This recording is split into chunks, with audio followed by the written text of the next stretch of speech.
सजले न हो घाटे ओने बाजा बाजे नहीं एने बाजा बाटे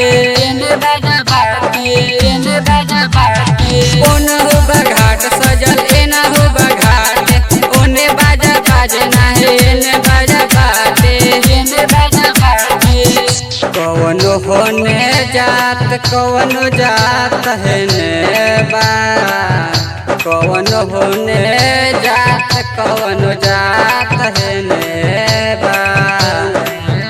तालु के संचालू कर छठी घाट के नेबा तालु के संचालू कर छठी घाट के नेबा तालु के संचालू कर छठी घाट के नेबा छठी घाट के नेबा music by DJ Umesh Shukipur Bazar.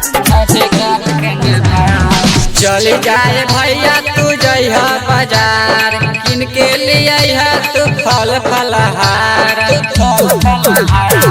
चली जाए भैया तू जइहा बाजार किन के लिए तू फल फलहार मिल जुल जात लोगवा जात है ने बा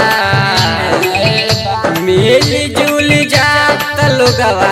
जात है ने बा तालु के संचालू कर छठी घाट के नेबा तालु के संचालू कर छठी घाट के नेबा छठी घाट के नेबा music by DJ Umesh Shukipur Bazar. लागत घाट पर होई झमेला गाना गौले बाज दल बेला लागत घाट पर होई झमेला गाना गौले बाज दल बेला छठी मैया आए गइल दीननाथ के नेबा छठी मैया आए गइल दीननाथ के नेबा तालु के संचालू कर छठी घाट के नेबा